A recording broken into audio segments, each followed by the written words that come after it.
que sim. Pode haver tentativa de uma conexão. Em meados de 95, Owen recomeça a se comunicar melhor. A única palavra que nunca deixou de existir em seu vocabulário foi suco. Em uma conversa com Ron, fingindo ser Iago, papagaio de Aladim, eles passam a ter mais convicção de que Owen conseguia se comunicar utilizando o que ele havia assimilado aos filmes da Disney. Nesse momento de conversa com Iago, Owen relata que não se sente feliz, que não tem amigos e que não entende o que as pessoas dizem. Ron não ouvia a voz de seu filho, natural e fácil, com o ritmo do discurso comum, desde que ele tinha 2 anos. Em outro momento de interpretação de Owen, desta vez com a história de Mowgli, o menino lobo, Ron esclarece que parece que, enquanto seu filho assistia a cada filme de 90 minutos da Disney, vez por outra, estava colecionando e arquivando sons e ritmos em canais.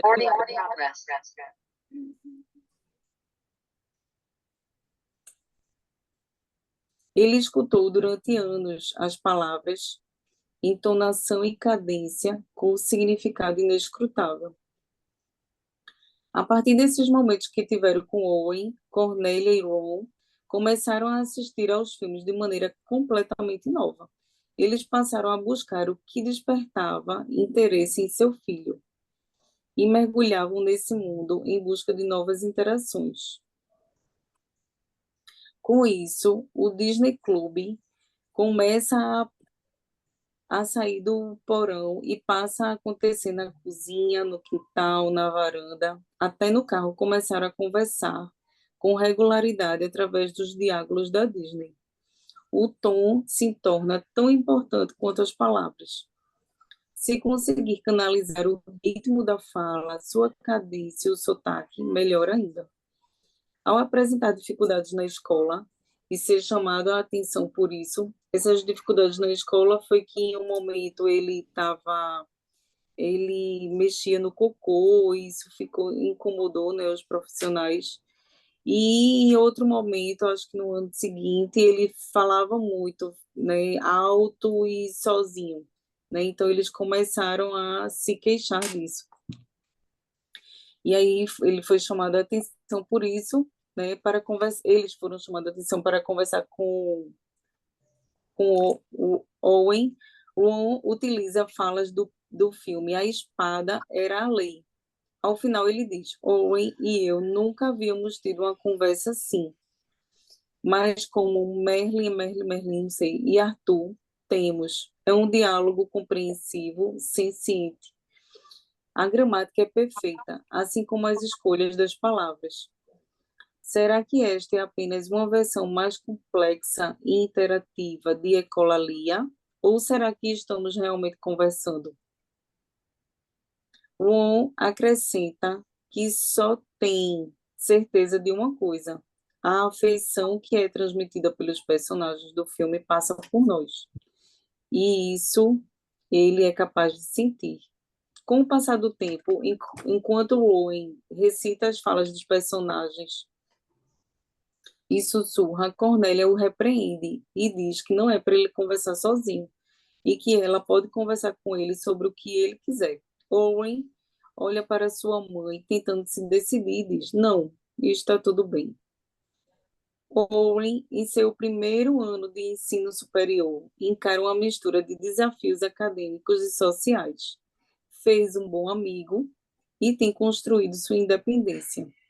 Deu início ao Disney Club. E um dos pontos positivos desta experiência era de que ele nunca havia feito parte de um clube, e muito menos de ser presidente. Cerca de 12 alunos vão até o alojamento de Owen toda semana e se acomodam para comer pipoca, conversar um pouco e assistir aos filmes preferidos. Owen compartilhou sobre como era o clube e seus pais tentaram sugerir atividades. Algumas semanas depois, ele, né, Owen, perguntou se os mesmos poderiam ir até lá como consultores. Ron e Cornélia eh, sabiam que muitos outros jovens com autismo se concentravam com muita atenção na Disney. E eles tinham até conhecido, né? Alguns ao longo dos anos. Mas com o início do clube, Owen conseguiu encher uma sala deles. Apesar da criação do clube, os pais de Owen constatam que ele se sente sozinho, que não tem amigos e sente isso profundamente. Ron e Cornélia participaram de uma reunião e começaram a se questionar em como seria o pós-faculdade. Escutaram um relato de alguns pais sobre como foi esse momento para seus filhos. Tiveram uma sessão com um advogado sobre como funcionam as leis para os deficientes. Legalmente, Owen seria uma criança para sempre. Não tem a permissão de tomar decisões, tanto na questão financeira como na questão médica. A sensação foi a de que, por mais que a infância de Owen tenha sido diferente da dos meninos típicos, a vida adulta parecia destinada a ser mais ainda. O final do ano se aproxima, Owen convida a todos os alunos que faziam parte do clube, né, para uma confraternização. Cornélia organiza as comidas, a música e jovens se mexendo, dançando, gesticulando. Cada um repassa imagens na cabeça que combinam com o som enquanto cantam a letra. Todos cantam. E é assim que termina o ano para o Disney Club, com os jovens adultos se apegando com a força à sua juventude, movendo-se ao ritmo de uma música a respeito da beleza e de como ela existe dentro de nós. Entre eles, há fãs de Dumbo que encontraram suas orelhas escondidas e um menino muito de verdade, nem um pouco de madeira, que acaba de achar uma parceira de dança e se move suavemente. Owen, de maneira repentina, começou a relatar o que acontece com os escudeiros na floresta escura. Cornélia pega imediatamente um bloco de notas, com medo que Owen fale isso tudo somente por uma vez, que aí é quando ele começa a fazer várias autobiografias, e ela diz que são várias e curtinhas, né? É... Mas ele está centrado e preparado. Ele diz: é um menino igual aos outros meninos. Ele é feliz e brincalhão. Tem pai, mãe e um irmão mais velho. Até que uma tempestade chegou quando ele tinha 3 anos. Ele descreve o menino, ele descreve o menino e chama ele de Timothy. Se perde, não consegue voltar para casa e é criado em uma floresta cheia de escudeiros perdidos. Owen dá continuidade à sua história, relatando por tudo o que ele passou e sentiu. Em um diálogo com seu pai, utilizando como apoio Laverne, a gárgula de O Corcunda de Notre Dame, ao final, Ron diz: mas falar consigo mesmo pode ser muito solitário. E Owen finalmente responde: é preciso viver no mundo.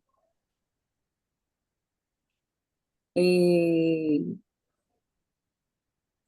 o livro ele é assim muito rico em detalhes, né? E a gente tentou trazer assim da forma mais sucinta, né? Porque senão a gente ficaria aqui a manhã toda ou o dia todo falando do livro, que ele é muito, muito bom, não é, Eli? De fato, Lu. Tanto é que a gente até está pensando, né, em ter outros momentos para a gente poder falar, né, tanto da questão da alfabetização, né, da escrita, né, da leitura, como é que Do isso se dá, brincar, né, com ele. tem a questão, vários pontos, a questão da sexualidade que eles apontam também no Uhum. livro, né, as dificuldades desse momento da faculdade, do período de faculdade, e que, assim, alguns querem se casar também, enfim, são tantas coisas que a gente, né, poderia se debruçar aí para poder estar estudando. Isso. Então, agora, para dar continuidade, né, a gente vai compartilhar também o texto para que vocês possam ir acompanhando, tá? E fazer um pouquinho uma discussão em relação à teoria, né? E aí, né, a qualquer momento, Lu, que você quiser interromper, tá? Também fazer, fica à vontade, né? Lembra que a gente está aqui muito mais num bate-papo, né? E numa É, questão de trocas, tá? tá Então, bom. e aí, né, o nosso seminário, esse foi o texto que foi apresentado a vocês, né? O título a gente retoma mais uma vez, que é a fala do autista e suas ressonâncias da linguagem da voz, tá? E aí a gente apresenta um pouquinho, né, o objetivo do texto, que é refletir sobre a ecolalia que há em alguns autistas, né, como uma fixação a um momento estrutural da necessária formação do MOA para a constituição do seu G, partindo daquilo que aprendemos sobre os ensinamentos da linguagem, né, de que esta se aprende, de que esta não se aprende, mas se incorpora. E, juntamente com isso, considerar que essa repetição em eco pode ser constitutiva de uma relação primordial, né? Partindo ainda das contribuições teóricas de Horrado e Vivés, no tocante a tomar essa produção de linguagem da criança como um ponto de uma fala que ainda se encontra sem endereçamento, mas que mostra que o autista não está indiferente à fala do grande eu. Neste aspecto, levantamos a seguinte questão: como permitir que essa sonorização aparentemente sem sentido possa se constituir numa oralização desejante? E aí a gente traz um fragmento, né, do Lacan, né, que diz que uma palavra não é uma palavra a não ser na medida exata em que alguém acredita nela, tá? Então, o texto está dividido em três momentos. O primeiro é intitulado O Real da Língua, o encontro do ser falante com a linguagem.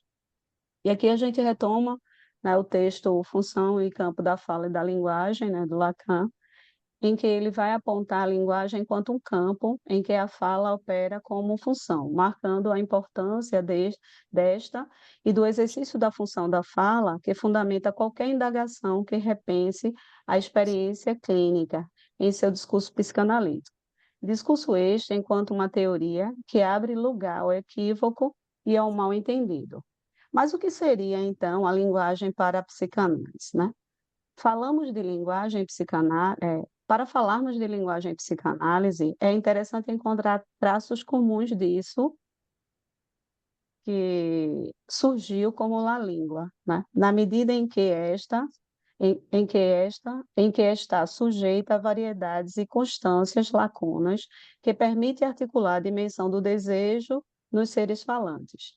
Para falarmos de la língua, uma pontuação no uso do termo se faz necessária.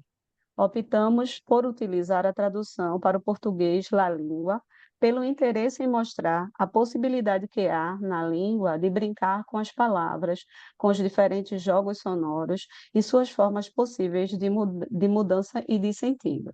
Assim, pensar que a língua sustenta o real de La Língua a coloca na ordem do real, onde esta demonstrada pela linguística em termos de realidade, né, na rede das práticas sociais, médicas, psicológicas, entre outras, tal como pode ser vista por intermédio da escrita de quadros clínicos, que faz passar por reais as fantasias construídas através da remendagem de seus fragmentos, né? E aqui a gente traz, né, um fragmento do Milner.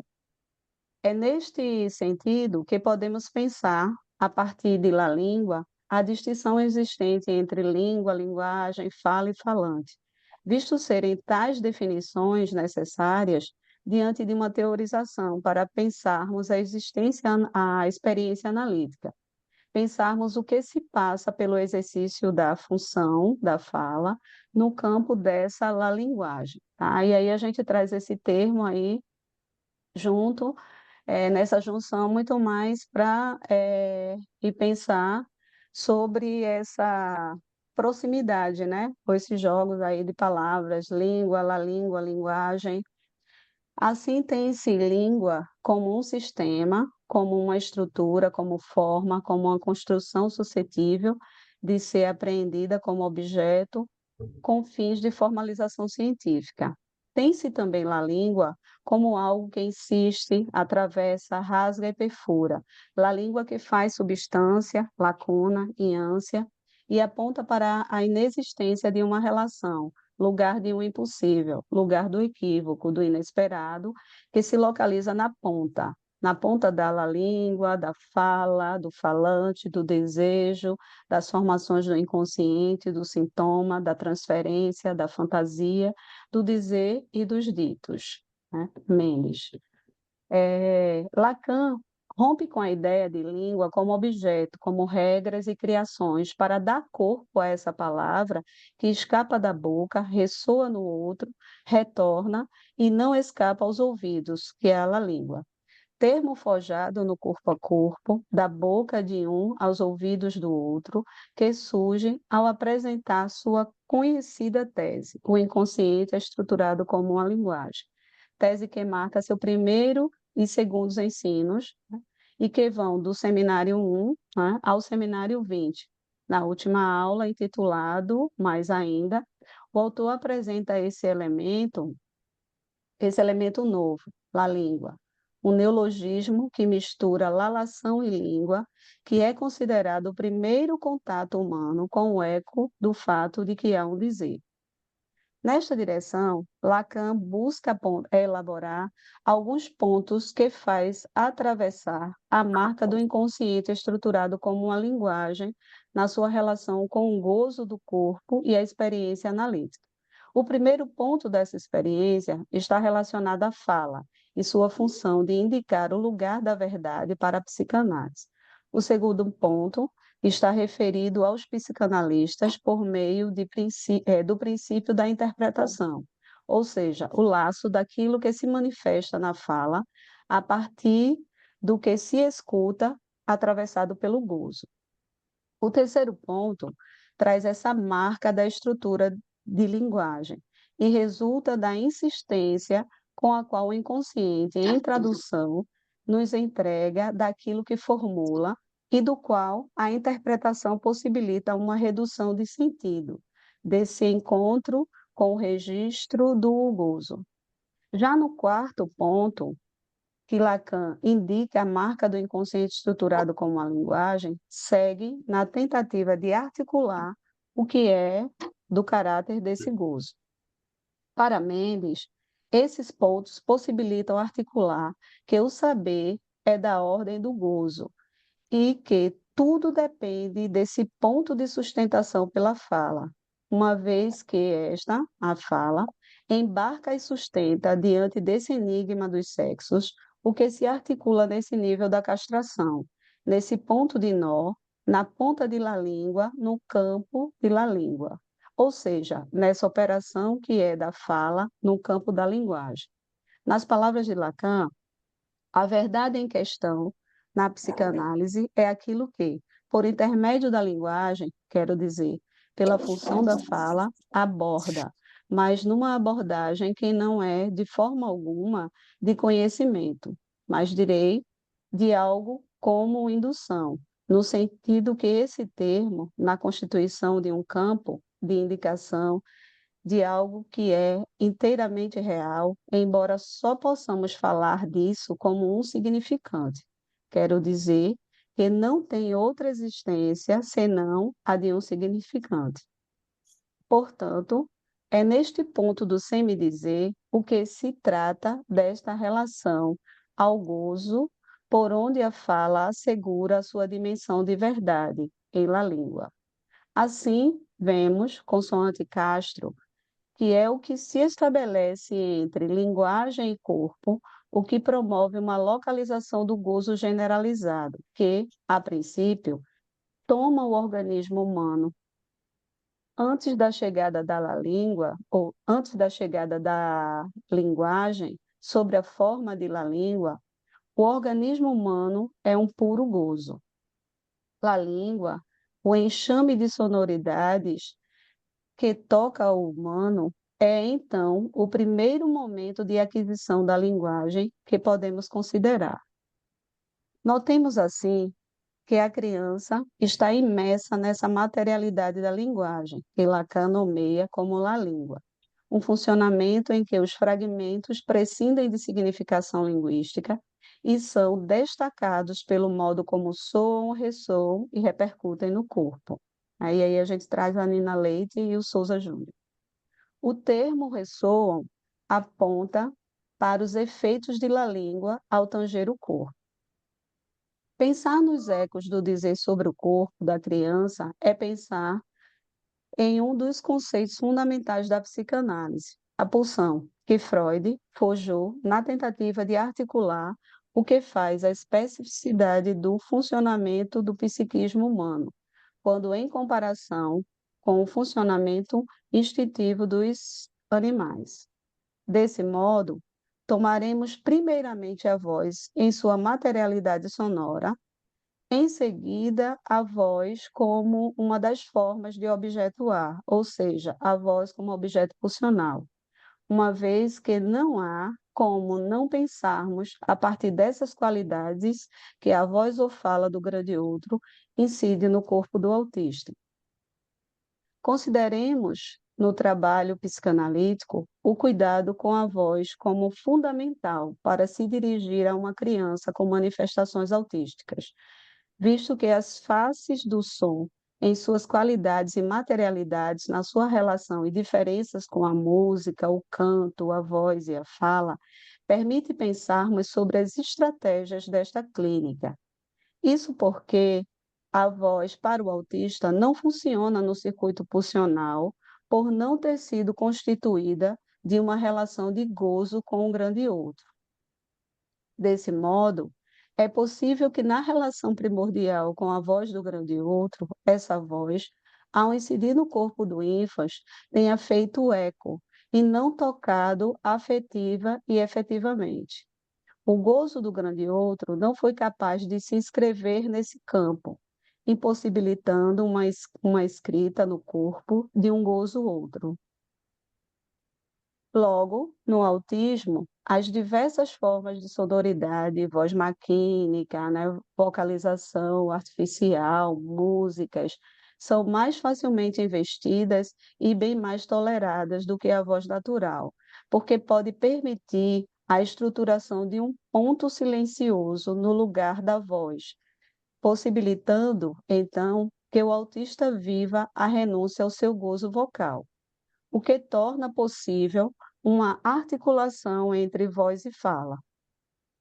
Sobre esta relação particular que o autista instaura com a voz, sua não cessão, o que vemos aí é que a fala do outro, grande outro, é intrusiva para o autista, e isso justificaria o fato da criança autista tapar as orelhas, algo que nos faz pensar no fato de que a voz se constitui como objeto pulsional na Meu relação com o grande vizinho, outro. vamos se limpar. Opa, alguém está falando? Na relação com o grande outro, tendo, assim, na psicanálise, um estatuto de objeto A, Lacan, né? Para Lacan, a voz não é somente isso que se propaga numa dimensão sonora, mas aquilo que marca a presença do sujeito da enunciação e principalmente do desejo que o sustenta. A voz, ao responder às exigências do pequeno a, marca a função significante do corte e do intervalo como tal. E nisso o sujeito produz a voz. Diante disso, devemos considerar a voz como função que intervém o peso do sujeito, o peso real do sujeito no discurso. Neste sentido, a clínica do autismo mostra que a recusa em se colocar nessa dimensão enunciativa está referida ao sacrifício da voz, pois, como aponta Vivés, falar é dar a voz, é sacrificar a voz no altar da palavra, e então aceitar se separar dela. É a libra de carne tão cara para o autista dar ao grande outro, pois isso lhe custaria entrar nessa alienante relação significante de causação de sujeito, que é de demanda, desejo, diferenças e perdas. As estereotipias verbais e as ecolalias seriam produções de linguagem em que a palavra fica desconectada dessa dimensão subjetiva, de modo que a dimensão pulsional seja evitada pelo autista e por quem se dirige a ele. Desse modo, um caminho possível de aproximação seria por propostas indiretas, muitas vezes cantaroladas, entre outras atividades mediadas, que diminuem a intensidade da demanda e do desejo de quem fala, possibilitando o trânsito dessa presença afetiva e desejante do grande outro para as coisas ou objetos. É pensando nessas estratégias, em tentar negativar esse peso real do sujeito na voz, né, que o Vivés denomina como timbre, né, que discutiremos a ecolalia como um ponto de fala que ainda se encontra sem endereçamento. Aí aqui a gente está no segundo ponto. Você quer dar continuidade, Lu?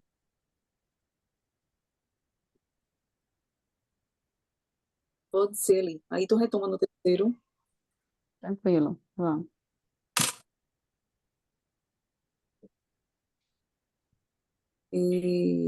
A ecolalia como possibilidade de estruturação do ponto silencioso da voz e de renúncia ao gozo vocal.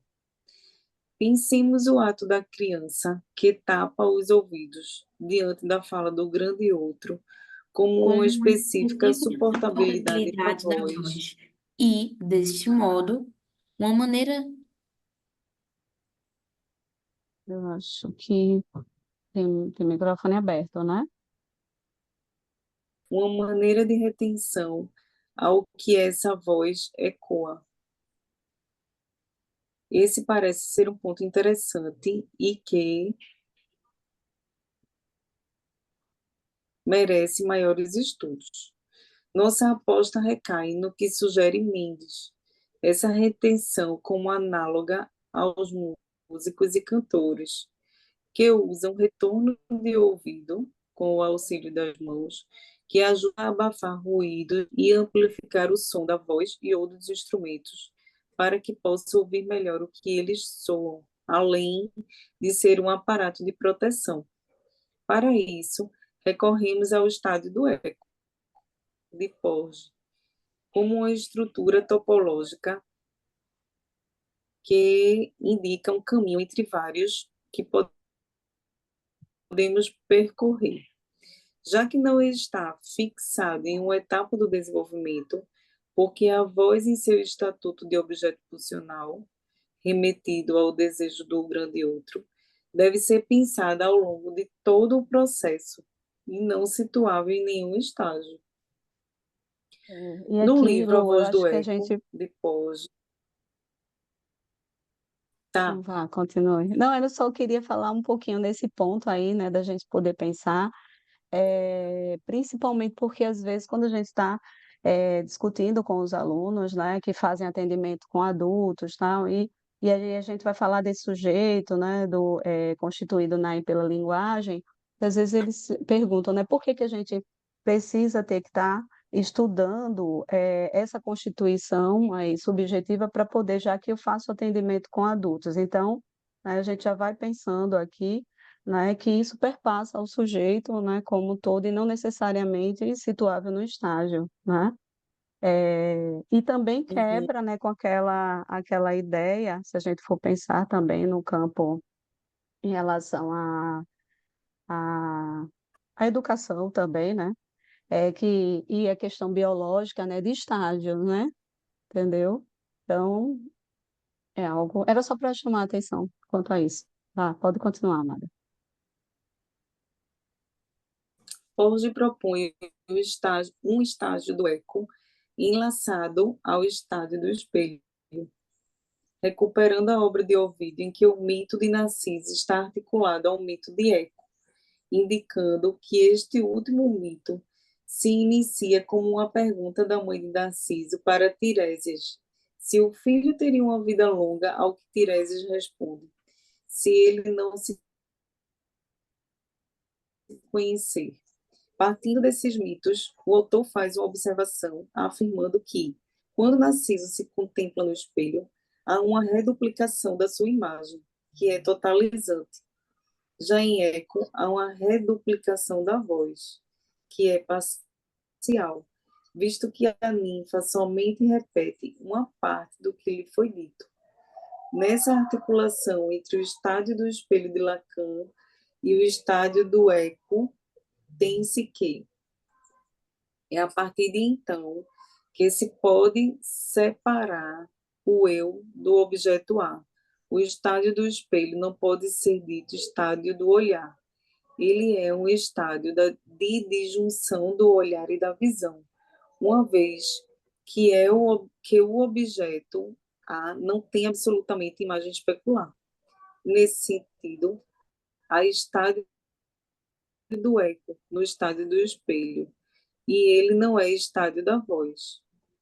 A voz não é especular, ela não tem representação e ela está disjunta de sua representação sonora, de seu eco. No estádio do espelho, o olhar se destaca da visão, e no estádio do eco, a voz se destaca do eco sonoro. O estádio do eco encontra sua pertinência na contemporaneidade do estádio do espelho, graças à importância da função simbólica que nele exerce a fala, já que o ponto em que o sujeito se olha é o ponto a partir do qual ele fala e faz de seu grito apelo. Ao mesmo tempo, para que o estádio do eco faça papel no estádio do espelho, é preciso que, de certo modo, ele tenha já existido, que o grito tenha sido lançado, que a voz tenha sido rodeada de silêncio, que o grito tenha se tornado apelo. Muito bom, né? Nesse sentido, Poggi, ao retomar o estudo da obra de Lacan, aponta a voz como o resto que sustenta a passagem de um significante a outro, por isso evanescente. Desse modo, pode-se-á pensar no no progressivo enriquecimento. Só um instante. Lorena, Fechou já.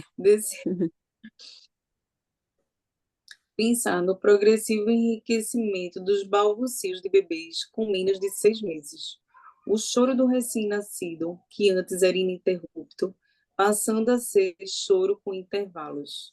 Além do choro, as produções vocais também vão variando quanto à intensidade, ao ritmo e à entonação. Mas para que isso ocorra, é necessário que o ato da vocalização se instale efetivamente como um jogo erógeno no laço com o outro. Nesse jogo erógeno há o que Poggi denomina de tempo de passagem entre o grito e a voz. Tempo este em que a criança goza da matéria sonora para seu prazer a partir dos balbucios, dos gorjeios, das lalações, do manhês, afirmando que, precisamente, neste último há uma estrutura de fala em eco. Nesse tempo, tudo é somente voz. E se a linguagem é um campo que chega aos ouvidos como real, o vivo, mediante o grande outro, terá que o discernir. Ele precisará falar. Ele precisará falar para calar a voz como objeto A. Ou seja, para tomar a palavra, é preciso aceitar um sacrifício de sua voz, de uma parte de si, de uma parte de gozo. Com isso, corpo e língua afetos e representações tecem o corpo de La Língua, que, por sua vez, tece o corpo de Gozo, fazendo-o consistir no corpo do simbólico, em que a voz como objeto é um mais de gozar, corpo esse que constitui a voz pelo inconsciente e possui a mesma realidade daquele constituído pelo sujeito a partir do reflexo da imagem que formou o seu moar. Nesta direção, o estádio do eco é constituído de um momento de passagem do grito ao apelo e à fala, com a voz como objeto resto, que permitirá a distinção interior e exterior da operação de identificação. Desse modo, a ecolalia, que há em alguns autistas, seria a fixação a esse momento estrutural da necessária formação do moar para a constituição do seu gé. Uma repetição em eco, que é constitutiva desse momento estrutural em que a criança precisará silenciar. Assim, vemos que ao abordar a pulsão invocante, hoje a coloca num lugar privilegiado na prática clínica, diante da simetria que há entre analista, analisante, escuta e silêncio, analista e fala, e ideais e analisante. Ideias. Nesses lugares, o eco participa da interpretação analítica, alguma coisa do significante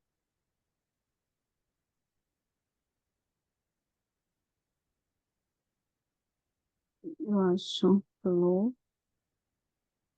puder ressoar.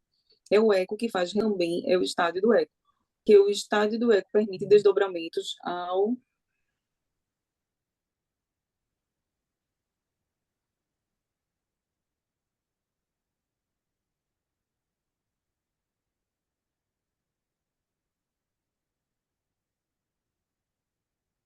Hum. Gente, deu uma congeladinha aqui para mim, ó. Não sei se é a minha internet. ali, para mim, ou se foi lá em Elisângela. A minha deu uma congelada também. Não sei se foi. Acho que foi Luana. Incluímos Luana? a questão do oi, oi, Pronto, amor. Agora a gente está te escutando. Eu pelo menos estou te escutando agora. Congelou de novo.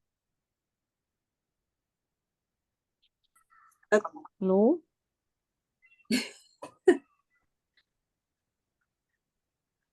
Eu não sei se é a minha certo. internet, Lu. E aí, tá me ouvindo bem mesmo? Eu Não, também fiquei sem saber se era a minha ou a sua. Mas tá eu acho que agora cortando. retomou. Volta Uhum. um pouquinho. Eu volto. Eu acho que é a de Luana, que É de Luana, congelou. Raquel. Sim. Pronto. A gente volta. Tá bom aqui? Eu estou ouvindo vocês bem. Vocês estão me ouvindo bem? Quer continuar? Tá. O que nos faz destacar também que eu está Acho que tá cortando ainda. Tá cortando, Raquel, para você? Tá. Acho que é a tua, Lu, que tá cortando.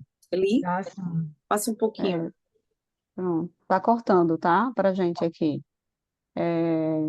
Você leu, é o eco que faz ressoar a fala, o que não. Foi isso?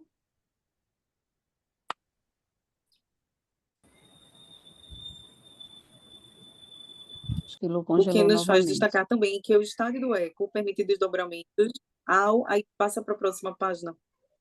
Pronto. Eita. Quer continuar, Eli? Então, Pode ser, não É, sei. Veja aí como é que tá a tua. Parou de vez? Não tá boa? Se vai cortando, a gente dá Eli? continuidade e depois você vai retomando, ok? Fala aí, Lu, para a gente eu te ouvir, tentar te ouvir aqui, como é que Incluirmos, tá? Para mim tá cortando. Então, vamos lá, para a gente passar desse parágrafo, né? É, o que nos faz destacar, vou dizer para ela só que congelou.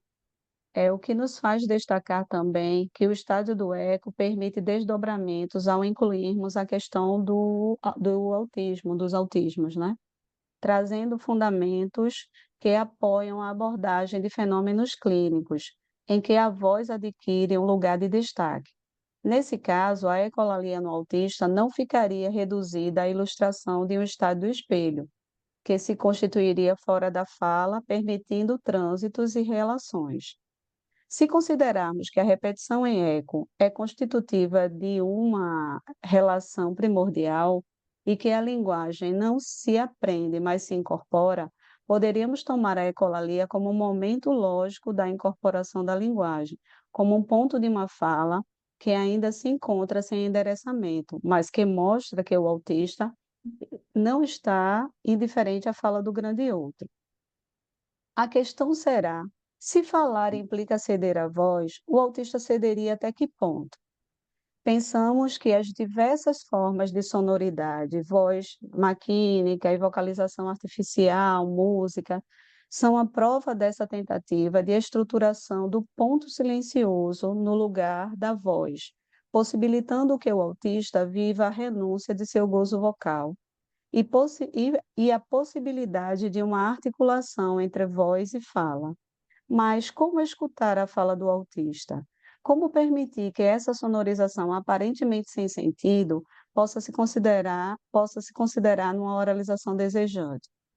Honrado e Vivés, eles apontam a ecolalia como uma capa sonora que a pessoa autista lança sobre o gozo, empenhado no ato de fala para baixar o seu alcance, como abafa-timbres, como estratégias de desativação do desejo do grande outro presente em seu dizer.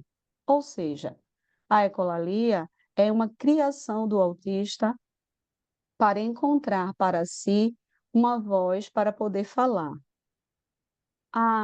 Os autores apontam também, a partir de Lacan, que a posição autística é a de apegar-se à musicalidade da linguagem, para poder suportar sua sonorização, já que a oralização lhe é insuportável. E aqui a gente retoma um pouco o que o Vivés e Honrado, né, eles trazem, que eles fazem uma diferenciação, né, naquele livro Autismo e Mediação, né, da voz áfona, a voz oralizada e a voz sonorizada, tá? Aqui nos ateremos aos recortes das criações de Owen para chegar a falar, ou o que Honrado e Vivés denominam de um trabalho de bricolagem. Os recortes foram organizados considerando as estratégias de gestão do objeto voz implementadas por Owen para acessar a fala, tá? E aí a gente traz esse tópico como sendo a fala do autista e a fala do grande outro, né? Nesse caso, psicanalistas, pais, a gente está trazendo aqui muitas vezes os pais, porque de alguma forma foi o trabalho que eles fizeram, né, com o filho, uma fala entre vozes. Então, o primeiro tópico a gente está intitulando também um subtópico, né, as produções sonoras sem escanção.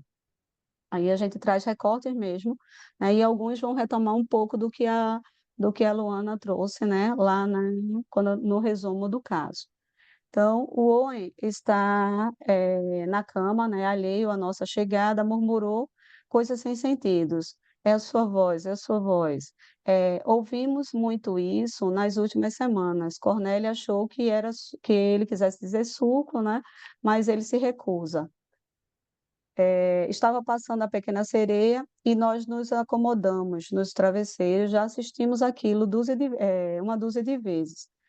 O Walter é mais ainda, mas está numa das melhores partes, quando Úrsula, a bruxa do mar, uma diva ácida, canta sua música de maldade, pobres corações infelizes, para ser egoísta, Ariel. estabelecendo um enredo em que vai transformá-la em humano em troca de sua voz, para que possa ir atrás do príncipe bonitão.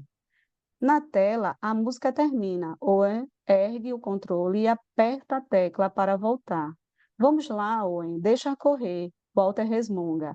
Mas ele não volta até o começo da música, só uns 20 segundos, quando Úrsula berra. É hora de resolver o negócio entre nós. Eu sou muito ocupada e não tenho o dia inteiro. O meu preço é a sua voz. Ele faz de novo. Para, volta, play. E mais uma vez. Na quarta vez, Cornélia sussurra. Ele não está falando de suco. Mal escuto. O quê? Não é suco, é a sua voz. Pega o Owe pelos ombros, é a sua voz, é isso que você está dizendo? Ele olha bem para mim e é a primeira vez que nos olhamos no olho um do outro. É a sua voz, é a sua voz, é a sua voz. Walter começa a berrar. Owen voltou a falar. É a sua voz, é a sua voz, é a sua voz. Owen fica repetindo enquanto nos vê gritando, comemorando. E então estamos em pé, todos nós, pulando, ou em também cantarolando, vez após outra, é a sua voz. Enquanto Cornélia, cujas lágrimas começam a escorrer devagar, sussurra: Obrigada, Deus, Ele está ali dentro. E aí vem um segundo tópico, né, que a gente traz aí como título, um subtítulo, a escuta da fala do autista. Contando aos diversos terapeutas que acompanham o Oe o que aconteceu quando assistimos A Pequena Sereia, Cornélia e eu praticamente não conseguimos pensar em mais nada. Em nossa imaginação, Rayman tinha sido substituído por O Milagre de Anne Sullivan. Subi muito. Precisávamos ser Anne Sullivan e sentíamos que tínhamos feito um avanço naquela tarde chuvosa ao ver Ariel perder a voz. Owen havia saído, ainda que apenas por um momento, de seu mundo fechado. Tínhamos falado com nosso filho. Falar com a terapeuta, a terapeuta foi um balde de água fria. Com o Dr. Rosenbaum também. Ele explicou que a ecolalia é uma característica comum em crianças como Owen. É algo que os bebês às vezes fazem entre os 6 e os 9 meses, repetindo consoantes e vogais enquanto aprendem a transformar seus balbucios em palavras. Como o termo sugere, é um eco. Será que essas crianças sabem o que as palavras significam? Pressionamos o Dr. Rosenbaum. Geralmente não, ele respondeu. Mas elas querem fazer uma conexão, e isso é animador. Elas só repetem o último som. Eu disse eu disse com a voz embargada. Ele assentiu, mas insiste em uma última tentativa,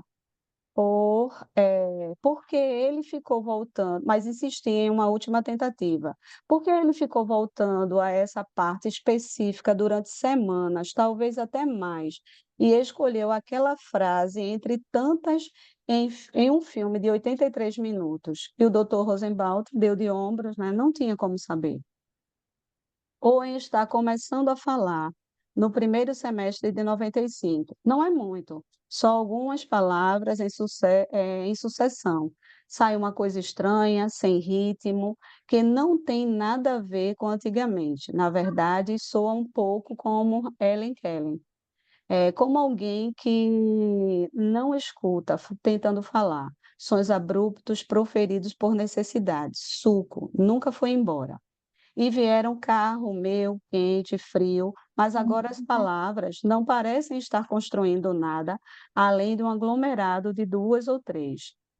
A melhor delas, aquela que tem maior utilidade, é meu. O segredo é ser rápido. Quando ele aponta para algo, qualquer coisa, um livro, um vídeo, um brinquedo, e diz meu, você se apressa para pegar primeiro, segura no alto e pergunta como aquilo chama. Espera. Ele não ganha a não ser que diga algo. É um livro, diga livro. Quando ele, Quando ele está cansado, querendo voltar a dormir nas horas que antecedem o amanhecer, ouvimos uma frase de ouro, abraçar você, que nos leva a outra direção. Em momentos assim, Owen demonstra uma necessidade de conexão que crianças autistas supostamente não têm. Ele diz isso e abre os braços, enquanto estamos sentados na cadeira reclinável que fica no quarto do bebê dele. Não acontece com frequência, mas o suficiente. Uma necessidade é expressa e atendida. Claro, é o tipo de coisa que um cachorro diria se pudesse falar, mas a esta frase atribuímos o mundo e todas as suas promessas. Cornélia me liga parecendo desesperada. O que foi? Aconteceu alguma coisa? Não.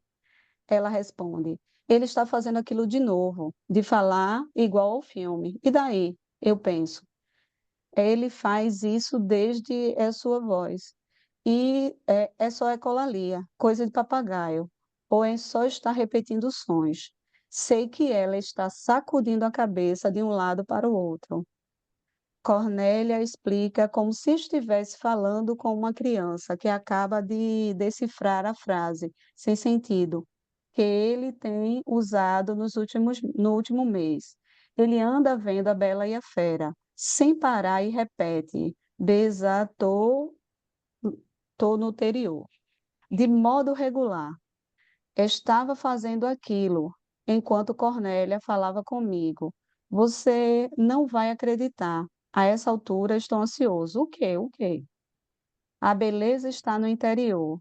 Passo um minuto sem conseguir dizer nada. Você está aí? Ela pergunta, né? Estou.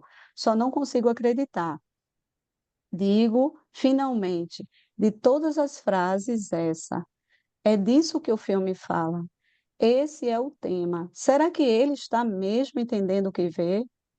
Contamos que Oa está recitando longas passagens de diálogos, né, dos filmes em arrobos de 10 ou 20 segundos, sem nenhum conhecimento perceptível do que está dizendo, como alguém que canta, né, o Fred Jacks, eu acho que é assim, durante anos e nunca repara ou sinceramente nem se importa que a música fale de um frei chamado Jack.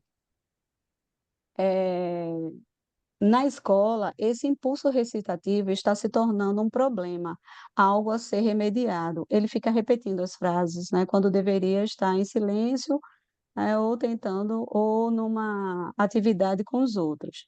Os médicos e agora os professores chamam isso de autoconversa e a definem formalmente como um comportamento preservativo, uma característica do autismo.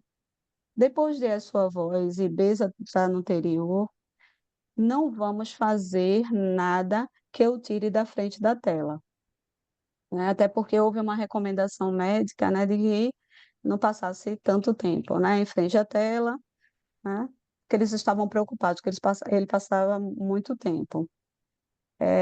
Mas aí os pais perceberam que naquilo, de alguma forma, né, estava ajudando. Apesar de a pronúncia de Owen ser arrastada, com uma cadência acelerada e sem ritmo, sempre prestamos atenção no fluxo verbal em busca de alguma palavra conhecida, ou pelo menos um som. Então, eles dão um exemplo aqui de SEB, por exemplo, né, que não seria um agrupamento de 3 letras, mas duas consoantes fortes que se destacam no fluxo enunciado, né? E quando escutamos, eles já sabem que se trata de alguma passagem que envolve Sebastião, que é o caranguejo, né, ajudante do rei, né, Tritão da Pequena Sereia. E é claro, nós mergulhamos fundo em cada referência do filme que somos capazes de perceber. Owen olha para nós sem entender nada, geralmente sorrindo. Quando fazemos uma imitação especialmente boa do caranguejo, né? E aí ele vai falar aqui desse sotaque, que ele tem sotaque caribenho. Conseguimos um Sebastião é engraçado, de Owen, né? Antes de ele sair correndo. E aí a gente faz mais um recorte que seria, né, a voz sonorizada das personagens e um saber calar a voz para ser escutado pelos autistas. Nos contentamos, e aí os pais falam, né, que nos contentamos com o que temos. Envolvimento lado a lado é o que vivemos todo dia. Ficamos felizes e temos a sensação de conexão que desejamos tão desesperadamente, rindo com ele e em algumas partes, né, dos seus filmes preferidos, ficando quietos em outras, né? Ele, com toda certeza, está reagindo ao filme, com gestos e, se não com palavras. Há momentos em que dá risada, né, como em Aladdin, principalmente naquele momento lá da transformação do, eh, cadê? E aí, ele dá gargalhadas, né? Depois há momentos em que ele parece ficar quieto, assistindo, né, a senhora Jumbo, né, se esticar lá pela janela, né, de seu carro-prisão para envolver o Dumbo com a tromba e niná-lo. Geralmente ele está sentado ao lado de Cornélia e nós o puxamos mais para perto, tá? Então, a gente também vai vendo que eles, né, no momento em que os filmes também, que algumas cenas vão passando, eles também vão, né, colocando isso como uma situação ali do cotidiano, né, da prática deles. Então, se lá está a Jumbo, né, ninando o Dumbo, puxam, né, o Owen para perto, né, como, né, se fosse significando aquilo, né, aquela passagem. Na festa de Walter, né, por exemplo, o Wayne nos segue, olha, né, nos olha fixamente para um, né, e depois para o outro, parecendo ter algo a dizer. Walter não quer crescer, igual a Mowgli ou Peter Pan. Assentimos estupefato, olhando para ele. Ou está, ou ele também acena com a cabeça, e então desaparece em algum devaneio particular. Uma frase inteira, não apenas eu quero isso ou me dá aquilo. Não, uma sentença completa do tipo que ele não profere há 4 anos. Na verdade, do tipo que ele nunca proferiu. É algo completamente diferente. Aí, além deles, né, trazerem isso, eles também vão falar dessa questão do raciocínio interpretativo, que eles fazem esse destaque, né?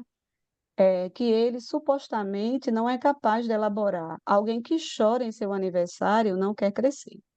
Era como se Owen tivesse nos deixado entrar apenas por um instante para vislumbrar uma rede complexa que crescia dentro dele, um local em que ele reunia itens que enxergava todos os dias e que talvez nem notássemos. E então alinhava com cuidado a essa rede do seu mundo a outra paralela do mundo da Disney. E aí, mais uma passagem. Mas como? E a mãe se pergunta, né? Mas como a gente volta a entrar ali? Né? E o pai toma isso para si, essa pergunta para si. E ele pega o fantoche, e aí é quando ele tem, né, a sacada de pegar o fantoche do papagaio, né, do Iago, do Aladim, né, e utilizar esse papagaio para, né, falar com o filho. Ele anda fazendo, e porque ele percebe que ele anda fazendo muita ecolalia relacionada a Iago, né? É, e aí ele tenta, né, falar ali como se fosse, e ele se pergunta, como é que eu faço isso? Então, haja como se fosse Iago. E aí ele tem um diálogo ali com o Owen, e ele vai dizer que não está feliz, né? O Owen vai dizer que não está feliz, não tem amigos, né? Não entendo o que as pessoas dizem. Eu não ouvia, aí o pai vai dizer, eu não ouvia sua voz natural e fácil com o ritmo do discurso comum desde que ele tinha 2 anos. Estou conversando com meu filho pela primeira vez em 5 anos. Ou Iago está. Não, não saia do personagem, ele pensa, né? Então, Owen, quando foi que nós ficamos amigos, né? Quando comecei a assistir Aladdin, o tempo todo. Você me faz dar muita risada e é muito engraçado. Minha mente está disparada Encontre uma deixa para o diálogo, qualquer coisa, penso, em uma cena para a qual, né? E aí ele vai continuando, né, falando como se fosse o Iago, né, e mantém ali um discurso, né? E aí Owen faz um barulho, né, áspero, como alguém tentando limpar a garganta para falar com a voz mais grave. Iago, né, eu adoro o seu jeito, com essa sua cabecinha suja, como essa sua cabecinha suja funciona. É uma fala de Jafar, né, a próxima do filme, e ele faz até a voz um pouco mais aguda. É claro, mas está tudo lá. O leve sotaque britânico, o tom sinistro. Sou um papagaio maldoso conversando com um vilão da Disney, que responde. Então eu ouço uma risada alegre, como não ouvia fazia muitos anos. Nesta noite, resolvemos fazer um experimento. Assumimos, e aí eles, né, toda a família, a Cornélia, o pai e o irmão Walter, eles, né, vão assumir papéis, né, de personagens, e o que ele vai dizer que, na verdade, nos caem bem, né, algo que perceberíamos pouco depois. Costumo ser o personagem fanfarrão e impossível, né, e Cornélia é a protetora, sempre muito cuidadosa, né? O Walter também participa, né? Tem um personagem ou Vai ser não uma está. identificação, Quer né? falar? Oi, Você pode fica, falar, Lu. Eu estou você dizendo fica como se tivesse assim uma identificação nos papéis, né? E aí cada Isso, um vai com o que se identifica melhor. exato. Né? E aí uma coisa que eles destacam, né, que não é só imitação, né? É outra coisa. Os movimentos e as emoções parecem totalmente autênticos. Assim começam as sessões no porão. E aí eles também vão exaltar a memória, né? A memória do Owen. Ele vai dizer que ele tem uma memória impecável, né? Mas de um jeito diferente. Aos 3 anos, né, sua compreensão de palavras faladas desabou. Isso tá tudo fica... depois a Eu gente acho que faz eu uma tô, conversa. eu Mas tô depois eu escutando vou. alguma coisa, Lu. Eu acho que É, é Carla. Carla, você poderia fechar o seu microfone, porque está até dando eco. obrigada, Marta, obrigada, Carla. É, isso fica claro em todos os testes e em suas próprias recordações, né? Escuto agora, olha o eco aqui, ó, Jéssica. tenta fechar o de Marta. Eu acho. É o que, Lu, que tu estás falando? Eu acho que esse eco talvez seja pelo microfone de Marta. Não sei. Pronto. Eu acho que agora vai melhorar. Vou fechar o meu. Pronto. Aí, né, eles vão falar, né, dessa questão da memória e vão falar também dessa dificuldade em relação à questão da compreensão de palavras, né? Isso fica claro em todos os testes e em suas próprias recordações. Escutando agora, parece que enquanto assistia, né, o filme, a cada filme de 90 minutos, da Disney, vez após outra, né, estava colecionando e arquivando sons e ritmos em canais diversos, cada um estendendo-se infinitamente como se fosse pi. O discurso, é claro, tem sua própria musicalidade sutil, e aí o pai vai exaltar isso, né, que quando se fala tem essa questão da musicalidade, mas como nós estamos presos ao sentido, a gente não percebe, né, isso. No entanto, quando o Owen assiste aos filmes, é isso que ele escuta, né? É, é, mas é isso que foi a única coisa que ele escutou durante anos, né? Palavras, entonações, cadência, com significado inescrutável. Então parece que ele como se ele começou a aprender o japonês devagar, né? Ou melhor, né? O inglês falado, usando as expressões faciais exageradas dos personagens, as situações em que se encontravam, a maneira como interagiam para ajudar a definir todos aqueles sons misteriosos. Todos são sons que agora podemos ajudar a contextualizar, com pulos, rodopios, suor e expressão de alegria, como acabamos de fazer com Mowgli, que foi justamente a cena do filme, né, com Mowgli, que, né, cada um fez uma personagem. Podemos interagir de maneira correta. Estamos fazendo a travessia entre os mundos paralelos, o real e o da Disney. O Eli, nesse Oi. momento, ele fala, né?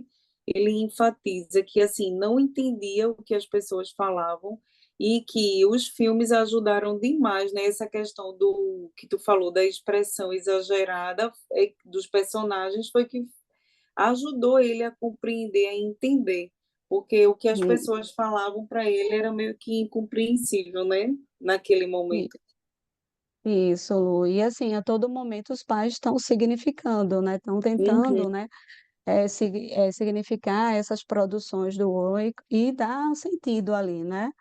Seja trazendo contexto, né? Trazendo, eh, colocando essas palavras ali em algo e buscando a partir do que ele, né? Do que ele vai apresentando, né? Não é algo que vem diretamente só dos pais, né? Mas é algo principalmente que vem do Oer, né? E aí eles vão pegando, né, ali na busca, como se fosse uma escuta mesmo ali, né, o tempo todo atenta daqueles sons, né, daqueles fragmentos. É aí que o Disney Club começa, né, que exatamente o Disney, que eles criam, eles denominam isso que Lu já trouxe lá no resumo, né, que eles fazem isso no porão, né, mas passa a acontecer em todos os espaços, né, no carro, no quintal, né, começamos a conversar com regularidade através de diálogos da Disney.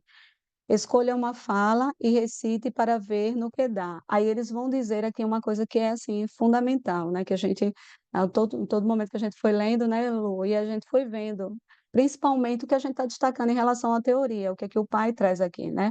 O tom é tão importante quanto as palavras. Se você conseguir canalizar o ritmo da fala, sua cadência e o sotaque, melhor ainda, porque o vai se equiparar a você.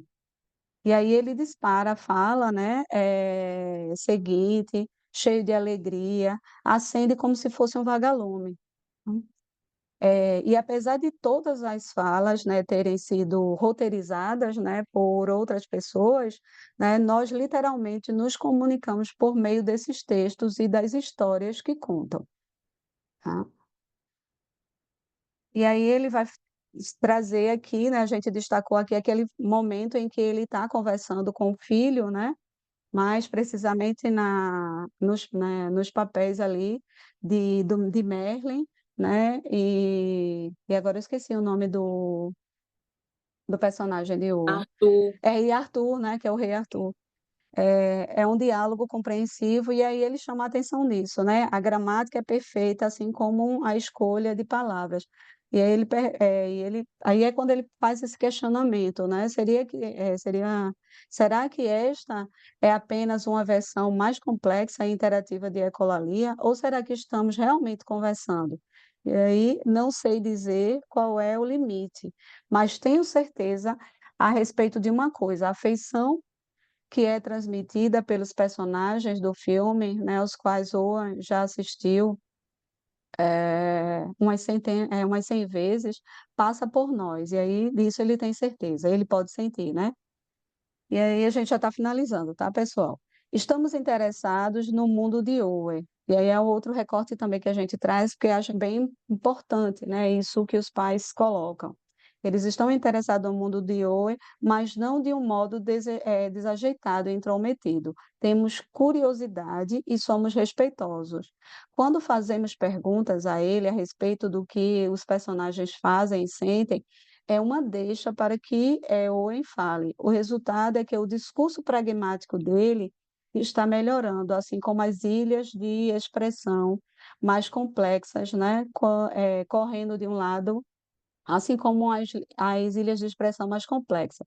Ele vai dizer que ele, né, corre de um lado para o outro, né, e recitando cenas em um parque, ou em estar tão alheio como sempre ao que os outros acham, né?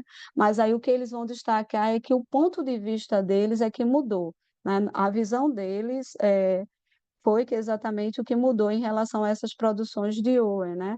Ou havia motivo para as suas rimas. E aí, né, de alguma forma, eles vão, né, trazendo, dando ênfase, né, a essas produções, né? E nesse momento, É, né, ela, porque eles não gostavam muito de pronunciar a palavra autismo e, isso. assim, nunca tinham, viam, né, os olhares das pessoas, mas nunca falaram nada, só que dessa vez, né, eles estavam num jogo, não foi? E Foi. no jogo que o Walter estava jogando, ele que estava jogando, e Owen estava no parque e ela viu que tinha um homem que estava na arquibancada sempre olhando para ele, né? E ele com um comportamento, ele dando giros e Ficava tudo para lá e para cá. para lá e para cá. E aí ela vai e dá um chega lá no homem, né? E diz assim: "Você não tem, não sei se ela diz, você não tem vergonha, tá olhando, tá". Ela faz assim algum Encarando, né? encarando, foi essa palavra, né? Foi a primeira vez que ela teve coragem de encarar alguém também, né? Para dizer assim, sim, ele está dessa forma, né? Mas e daí? E aí o homem lá fala alguma coisa, mas ela nem dá ouvidos e volta.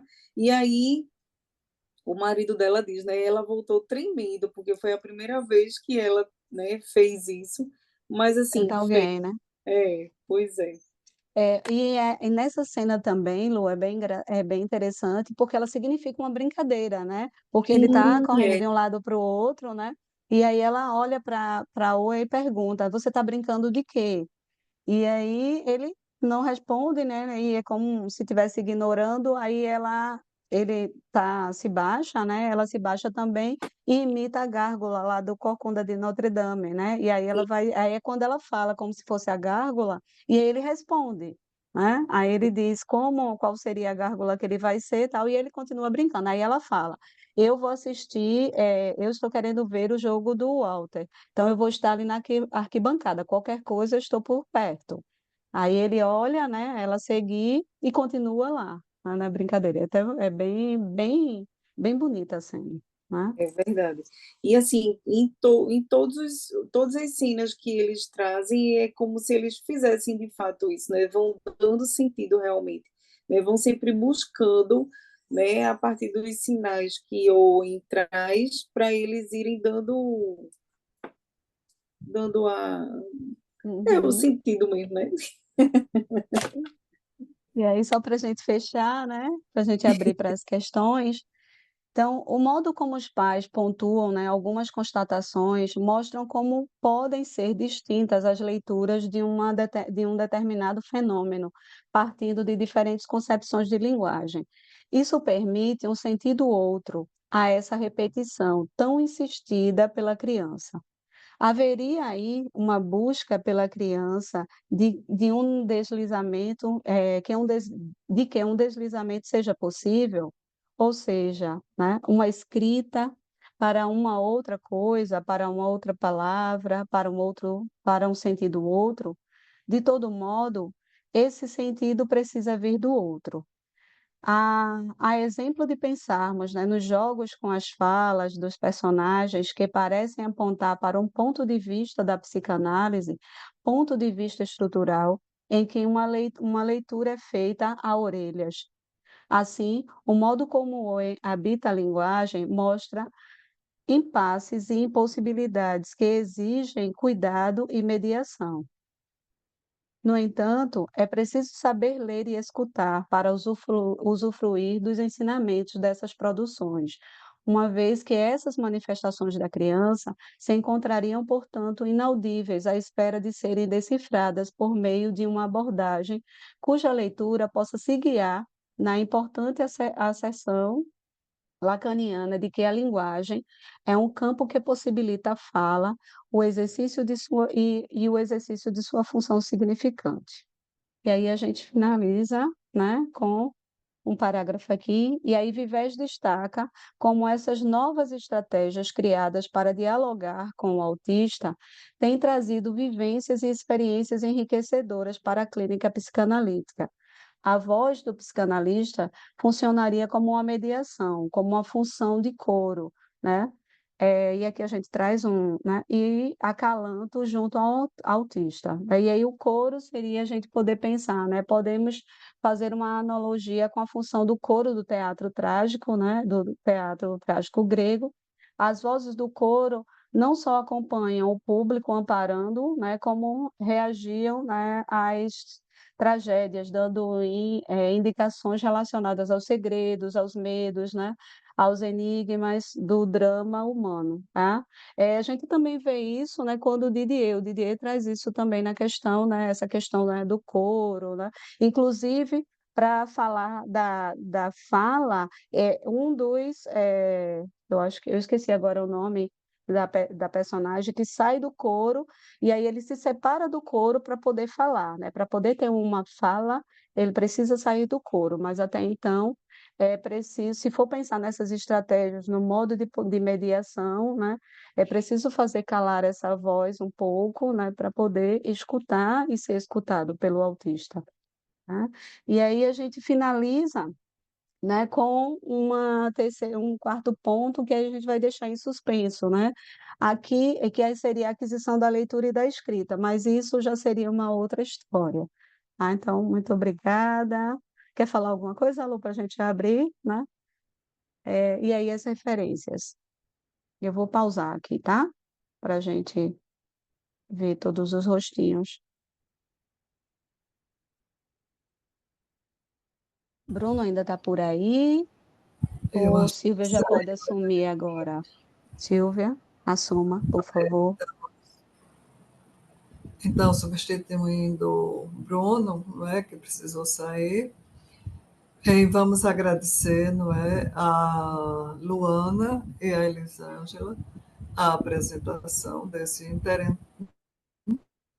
interessantíssimo trabalho, não só um caso muito interessante, mas a elaboração teórica que as duas fizeram a respeito do caso.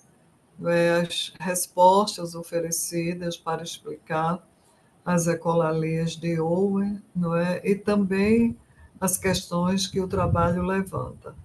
Então, vamos aproveitar bem esse tempo que nos resta, de 20 minutos, não é? Para ouvir todos vocês, suas observações, suas perguntas, comentários, etc. Tá? Então, a palavra está liberada.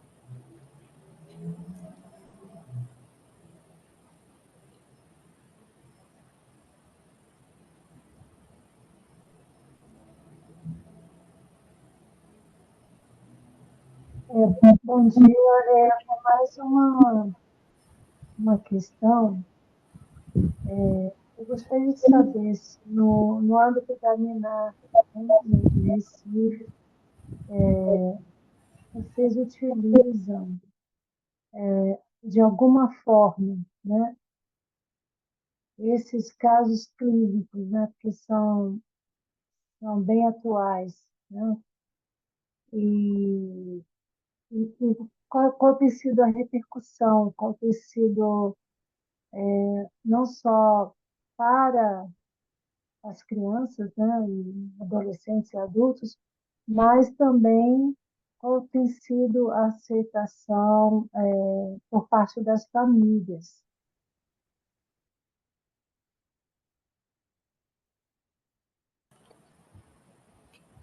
Eli, Luana.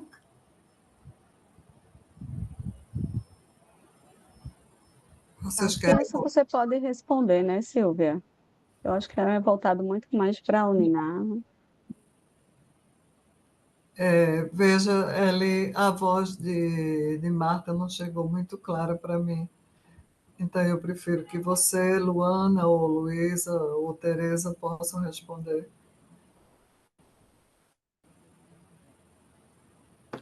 Eu não sei se eu entendi bem. É com relação, deixa eu ver se eu, com relação a esses casos, né, que cada vez mais a gente tem lido as psicobiografias mesmo, né?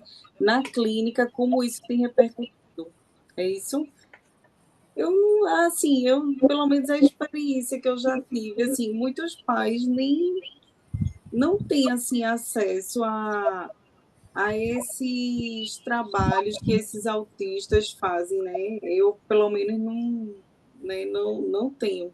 Não sei se Silvia tem, se TT tem, mas assim, normal, eu já cheguei, inclusive, até a falar com um pai especificamente, mas assim, o que eu notei foi uma certa negação em ver e estudar e de repente ler a história de um outro, né? Talvez pela forma, porque era um adulto já, no caso, esse pai, né? Ele era pai de um adulto e que apresentava muita ecolalia, ele tinha também um leve retardo, né? Tinha muitas dificuldades, então eu acho que por conta do quadro em si, né, do próprio filho, houve essa negação, assim, mas pensando positivamente, né, eu até estava lendo o livro, esse livro, eu já não acompanho mais, né, esse adulto, mas eu me lembrei muito dele, do pai, né? E aí, mas ele nunca se interessou, né, por estar se debruçando na história de outros autistas, né? Não sei se Silvia e Maquiné também têm alguma experiência em que os pais tenham se utilizado assim de forma positiva, talvez, ou negativa também. Eu, geralmente, essas crianças, né? Bebês ou crianças pequenas, eu acompanho junto com os pais, né? Mas nunca vi assim uma determinação ou uma oposição tão forte, nem um campo nem outro. Eles se deixam muito levar pelo terapeuta, né? Às vezes ouvem, aceitam alguma sugestão, mas como esses pais fizeram, eu achei extraordinário. Seria muito bom. Eu estava pensando, enquanto vocês estavam lendo o caso, eu digo, há muito desse pessoal por aí afora que critica a posição dos pais, ou que diz que os pais só fazem atrapalhar, que não sei o quê. Esses aí, o pai desse Owen, para mim é um exemplo, não é? De apostar. Né? Quando o menino começou a dizer aquele negócio, essa é a voz, eu não sei se ele dizia assim, porque em inglês ele dizia assim, a sereia, a coisa, como é, menina? Aquela. Tipo a A, bruxa. a bruxa. A bruxa dizia, just your voice. Ele dizia, né? Aí, essa é a sua voz, que vocês traduziram assim, foi bem traduzido, eu acho. Ou não sei se essa tradução já existe por aí, eles pegaram aí, né? E tinha uma promessa de que se eu não sei, ainda não li esse livro não, mas tem uma parte aí que vocês citaram, que se essa voz pudesse ser novamente dada, ele ganharia um reino, não é? Alguma coisa desse tipo. Seria um príncipe, né? Então é nisso daí que o menino se pega e fica, e os pais aproveitam tudo isso. Eu achei assim, eu acho exemplar esse tipo de engajamento, viu? A Com voz de filho. McKenna congelou.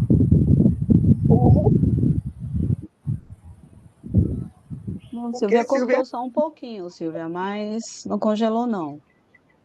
não sei, não ouvi Silvia. Você terminou, McKenna? Terminei, Silvia. Só a respeito, só finalizando aqui a minha questão, então vocês consideram, de uma forma geral, o grupo considera que é necessária essa participação dos pais, em que momento o analista ele pode fazer uma, vamos dizer, quase que uma psicoeducação, né, por assim dizer, aos pais para que eles também consigam estabelecer essa comunicação. Em qualquer nível, criança, em qualquer etapa, infância, adolescência e vida adulta. Eu tenho uma adolescente que eu atendo e eu percebo isso, assim, às vezes, como eu atendo online, né? Mas eu percebo assim, será que ela está só? Né? Eu vejo o ambiente que ela está, o quarto, né? Completamente bagunçado, até sujo, né? Assim, e onde é que está ali essa mãe, né? Essa pessoa que faz a função materna, né? Então, nesse ponto que eu acho que o terapeuta não pode ficar só. Uhum. Para ver com essa transmissão. Tá?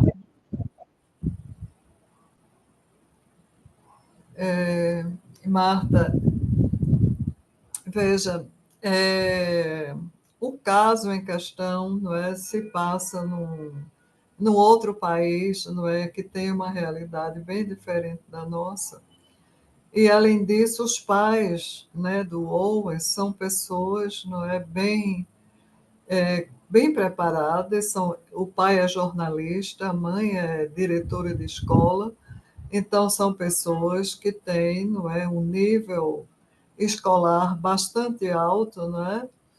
Então, eles puderam dar, e isso é louvável, não é? Eles puderam dar toda a assistência possível e buscaram incessantemente novas escolas, novas possibilidades de atividades que pudessem ajudar o Owen, não é? Então, eles apostaram do começo até esse momento aí, em que o Owen termina a faculdade, não é? Eles apostaram e insistiram todo o tempo com relação, não é, ao que eles poderiam colaborar para a evolução do filho. Eu acho que a realidade brasileira é bem diferente, não é?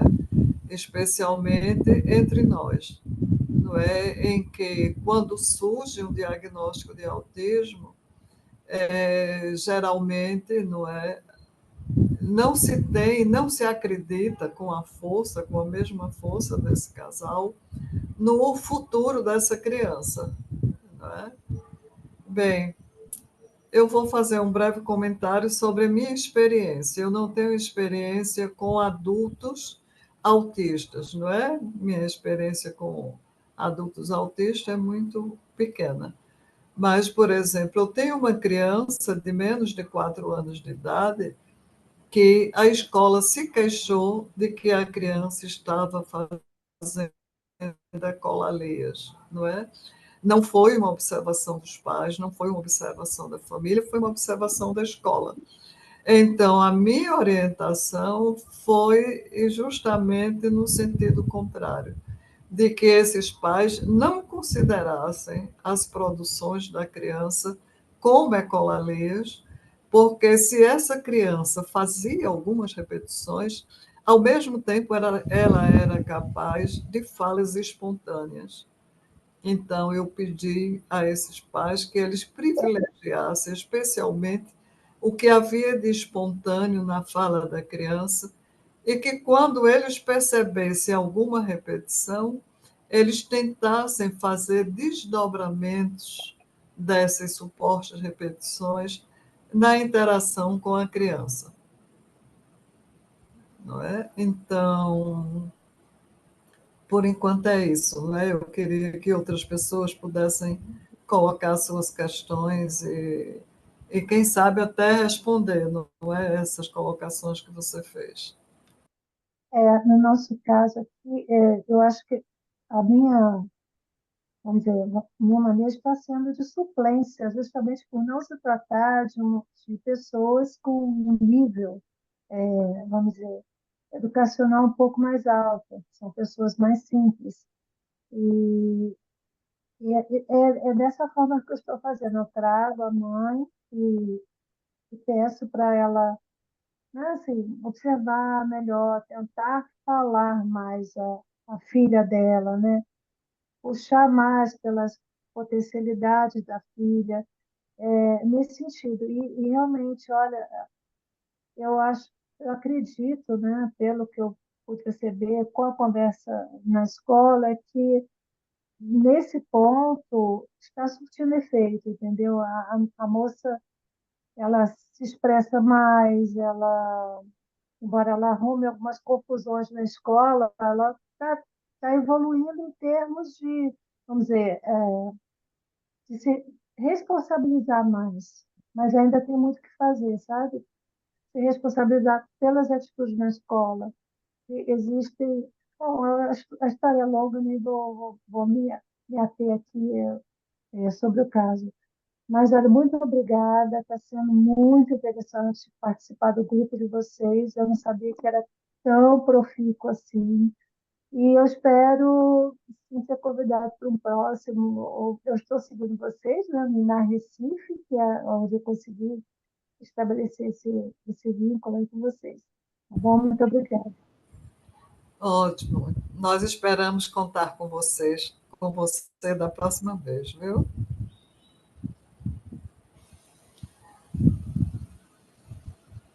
Olha, eu acho o seguinte, da minha experiência, né, com alguns autistas que eu acompanho, é ver que os pais que têm uma atitude de apostar no filho, na melhora do filho e investir, essas crianças, elas evoluem.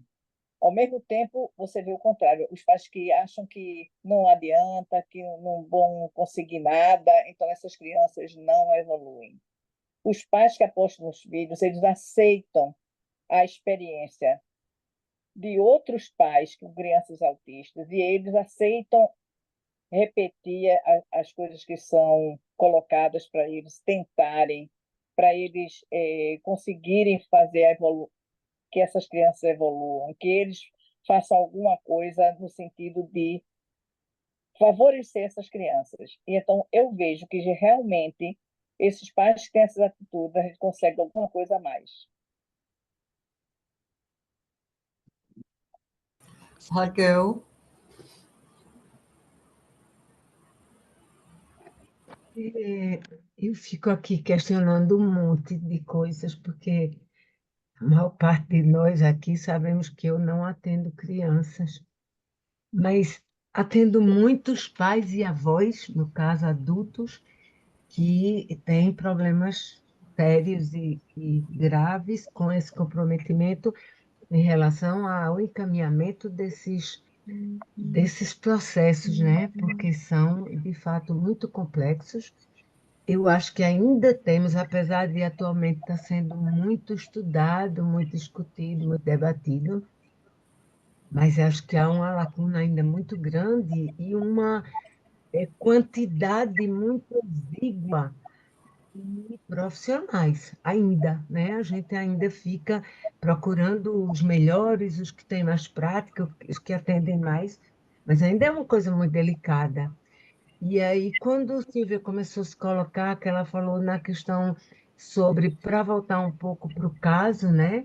Que era um outro país, eu acho que eu volto aqui para o grupo e agradeço a intensidade do discurso e do trabalho elaborado pelas colegas, né, pelo Niná, todo esse movimento do Niná, e a quantidade de pessoas que estão aqui querendo discutir isso, eu acho muito interessante. E aí eu fico pensando, a gente podia abrir mais a telinha, né, até para a gente conhecer mais pessoas que trabalham, porque estamos com mais da metade das telinhas fechadas. E eu acho que isso é uma pena, porque a gente fica, eu fico com uma certa dificuldade de querendo, desejando conhecer essas pessoas, as que eu não conheço, e poder a gente debater mais. E com isso eu quero agradecer mesmo, assim, enfatizar o agradecimento ao contexto, porque mesmo que é um caso clínico, de um outro país com tantas diferenças, vocês conseguiram trazer tanta coisa muito interessante, muito rica para a gente poder pensar. E eu fiquei pensando no final do trabalho, quando a liturgia estava lendo, e ela faz uma ênfase na necessidade, diz, é preciso ler e escutar, e depois fecha com uma questão que fica em aberto, que eu acho riquíssimo, para que a gente possa pensar sobre isso, sobre a aquisição da leitura e da escrita. E fico pensando, articulando o último do texto escrito com o primeiro, ou com a citação posterior para refletir, não é? Que é o que é ou como é isso para nós, jornalistas, para nós que escutamos, a diferença entre a leitura e a escrita, não é? Porque, desculpa, e a escuta, olha que ato falho, né? E aí eu não estou remetendo à escrita do texto, nem tampouco à escrita do autista que vai poder, com o desenvolvimento, com acompanhamento profissional, com acompanhamento dos pais, da família, vai poder processar alguma coisa nesse sentido, né? Mas como é o que nós podemos fazer melhor essa escuta? E como podemos fazer melhor? E aí eu acho que aí o texto como um todo traz muito dessas questões para a gente seguir pesquisando. Agradeço mais uma vez e estou aqui muito satisfeita com ter participado, podido participar desse momento tão especial. Obrigada. Obrigada, Raquel. Então, outra pergunta, outro comentário?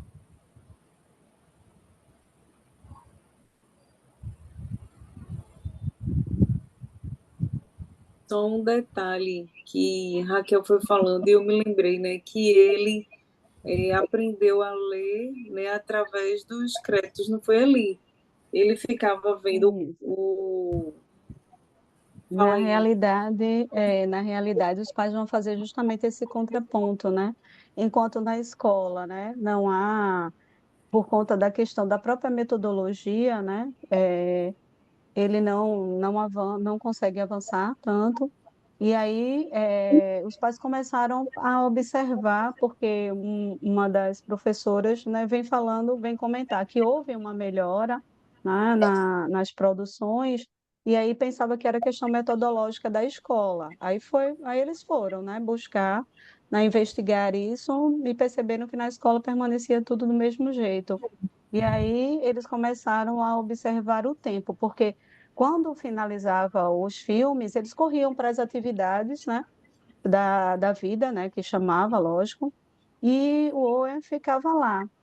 E aí eles começaram a observar esse tempo, que é exatamente isso que nos créditos, quando ia passando, né, ele ia fazendo essa relação entre diretor, né, ele começou a se interessar porque estava por trás das imagens e dos movimentos. Então, a questão de direção, de, né, roteirista, né, de ilustrador, tal. Então, e aí eles vão falando desse processo, como é que se dá, né? E ficaram assim, encantados, né? Que a gente, se a gente for pensar em relação à escola, tem algumas situações, né? A gente tem alguns relatos também que muitas vezes os pais não perceberam, né? Que a criança já sabia ler. Até eu acho que eu já até levei esse exemplo para uma das minhas turmas.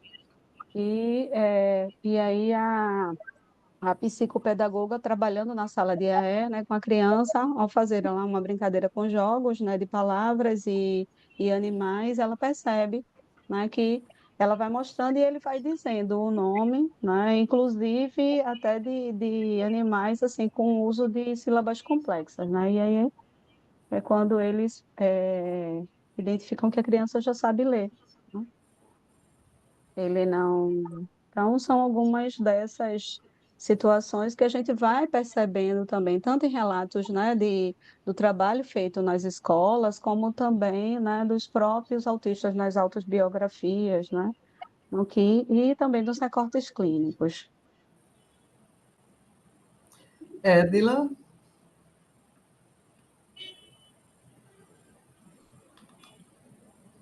Oi, Édila, você pediu para falar. Oi, bom dia a todos e a todas, né? Eu gostaria de primeiro agradecer, né, a generosidade do compartilhamento do trabalho. Falar que como eu gosto de estar no Nordeste, sempre de início, né? Todo mundo se cumprimenta. Como vai? Como vai, Maquiné? Como vai, Silvia?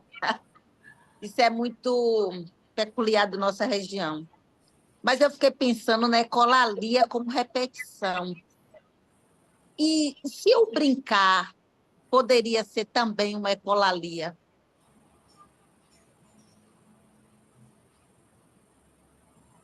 Não, não ecolalia, né? Mas assim, de forma análoga à repetição, né? Porque tem algumas crianças que repetem, né? Também a forma de brincar, né? Eu tenho um paciente que ele repete, o brincar dele é sempre repetitivo, né? Assim, e às vezes você muda a, a prosódia da fala, né? Com a ecolalia, e você consegue, não ecolalia, fazer funcionar a função invocante da voz, né? Você canta e a criança responde aquilo que você quer. Se você fala com sua voz normal, ela não fala. Eu já vi isso. Mas e brincar, né? Quando se repete, se repete, se repete, e a gente não consegue fazer o deslocamento, né? Assim, sei lá, talvez seria um deslocamento metonímico, né? Porque no brincar, quando você brinca com a criança, você começa com a cena, vai evoluindo, vai para ali, aqui, acolá, até chegar em algum lugar. E eu tenho muita dificuldade nesse sentido, né? De poder deslocar a criança nesse lugar, para sair desse lugar. É só. Obrigada, Édila. Então, Luana, Eli. Eli, tu Eu quer acho que responder? é contigo, né? Porque eu não tenho experiência na clínica. O que eu posso trazer são recortes daquilo que eu li né, dos teóricos, né? O livro do Vivege dá alguns exemplos, né, sobre essas situações que a Edila trouxe, mas acredito que vocês que estão no terreno da clínica possam, né, trazer, né, de uma forma melhor. Enquanto a Edila estava fazendo o questionamento, eu também fiquei, né, pensando nisso. E eu não, Silvia, ajude, porque eu não sei. A Raquel não, que Raquel também, mesmo não atendendo crianças, né? É, o porquê, né, realmente, nessa questão da repetição, se a gente poderia fazer um comparativo, né, como o Edila falou aí, com relação à questão da ecolalia. E aí, Silvia? Bem, a gente poderia talvez tentar fazer uma diferença entre o que é ecolalia e o que é uma estereotipia, né?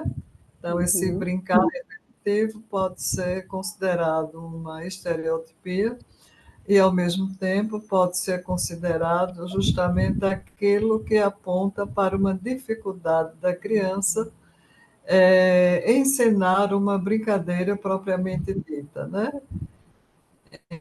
Então, por enquanto, ele repete, ele ainda não constrói, ele ainda não cria, não é? Então, vai caber ao analista, não é, que cuida dessa criança, justamente contribuir para isso que você chama, Edra, de um deslocamento metonímico, né? Para que essas coisas, vamos dizer, apresentem uma outra cara, vamos dizer assim. E nisso, não é lícita isso no trabalho, né? Luana também, existe aquilo que Viver chama de bricolagem, não é? Fazer bricolagem, ou seja, transformar isso essa brincadeira que é tecida como uma pura repetição, como uma pura fixação, em algo produtivo, em algo diferente, em algo criativo.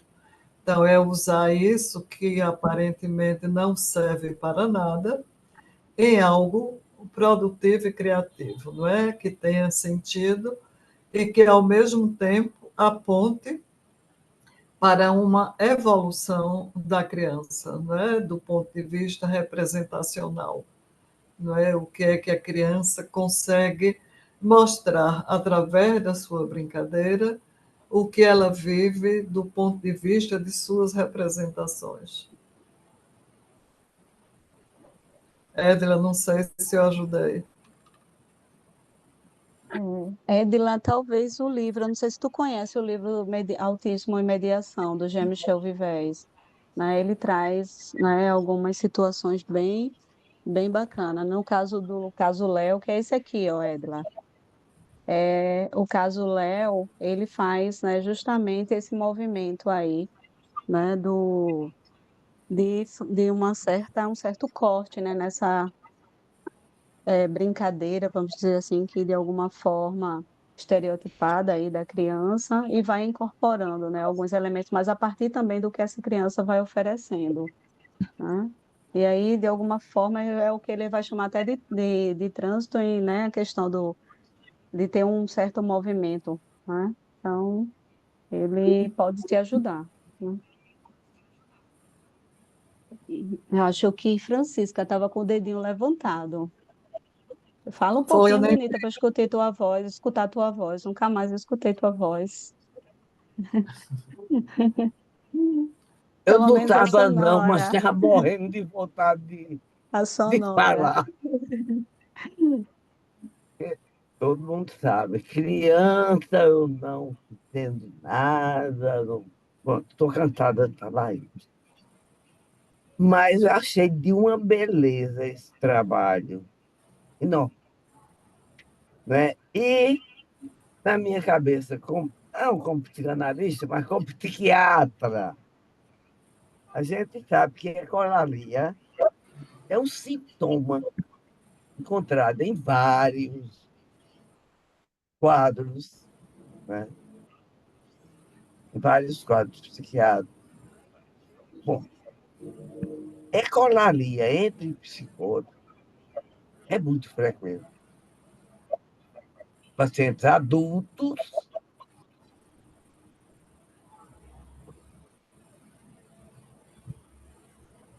é essa função que esses pais, né, de uma forma muito brilhante, fizeram intuitivamente, sei lá, não é? Eu acho que, às vezes, nos leva, como analista, também a ter determinadas atitudes que a gente nem entende por quê, mas que a gente tem, né? Então, às vezes, assim, eu tenho um paciente psicótico aqui na minha cabeça, mas é a repetição, a repetição, a repetição da palavra, da palavra. E uma das mudanças que esse cidadão, hoje em dia ele já é o idoso, já é o idoso, é, é que a única forma dele sair daquela posição dele foi através da música cantada e compartilhada pelo analista. Cantar. Era a única coisa que ele levava diferente, porque alguma coisa de uma palavra que ele queria falar, ele dizia, me lembrei de tal música. Aí cantávamos. Muitos de vocês conhecem esse paciente, que eu já falei muito dele, não é? Mas eu fico pensando que se a gente também isola, alguém falou uma coisa brilhante aí, né? Você precisa acreditar no seu investimento, no investimento ou na capacidade daquele que há de vir, do paciente, né? Alguém aí falou isso. Eu acho que, independente do diagnóstico que se tenha, essa crença, esse respeito de que algo há de vir daquele cidadão, daquela cidadão, é possível. Então, eu fico meio por fora, porque eu não sou de autista, mas muita gente que chega ou falando dos seus autistas, ou alguém que me falou, eu tenho um filho que é mais ou menos autista. Quer dizer, está uma coisa muito banalizada num determinado ponto de vista. Mas, ao mesmo tempo, quando a gente ouve de Luana e de Elisângela. Elisângela, não é? Uma coisa assim tão aprofundada, tão interessante, não é? A gente vê que a coisa precisa realmente pegar um novo rumo, ou pegar um rumo de mais seriedade. Bom, desculpa a besteira, mas era isso que eu... Obrigada, Francisca. Besteira coisa nenhuma, né? Eu vou Mais pedir alguma 10 questão? segundos, nada, Silvia, porque, de fato, isso é muito legal. E aí eu fico pensando como a resposta, as colocações de Silvia foram proeficientes, como a colocação de Francisca foi proeficiente, e como é preciso seguir aprofundando, e pesquisando e estudando.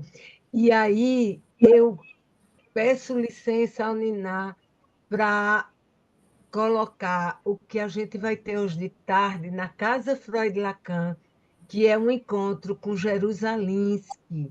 Deverá ser precioso, porque é um debate de um filme e que também sobre autismo. Então, desculpem se eu estou usando demais usar o espaço do Niná, mas acho Por que lembrar, Raquel. Obrigada, como Raquel, que eu estava pensando, coloquei na minha agenda e acabou, tá vendo? Acho que por conta da atividade de hoje. Obrigada por lembrar, viu? e aí, se Obrigada pudesse por lembrar, Raquel. estar presente, seria, acho que a gente ia aproveitar e dar uma continuidade nessa discussão tão rica de agora.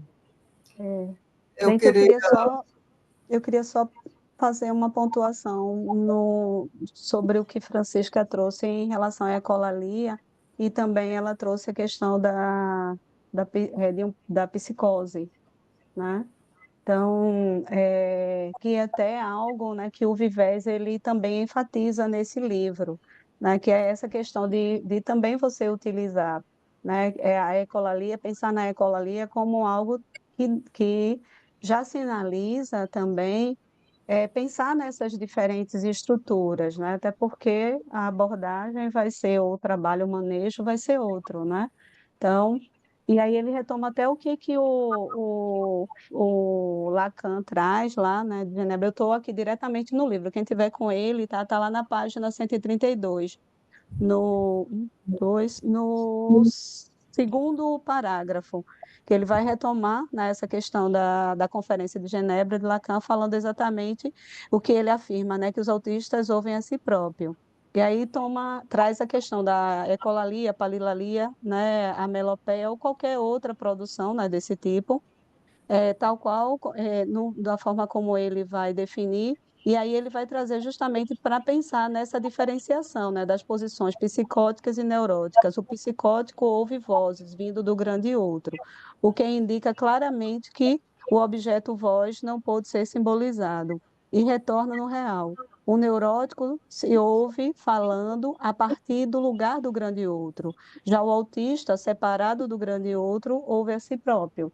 Então, Aí é que como o nosso foco, né, hoje foi exatamente trabalhar em cima da questão da ecolalia, né, eu penso que seria um ponto também para a gente, né, destacar, né, que ela também pode ser pensada, né, para pensar nessas estruturas, né, nessas diferentes estruturas, tá? E não que eu esteja dizendo que o autista é uma estrutura, tá, gente? Mas nessas, né, nessas posições aí, tá bom?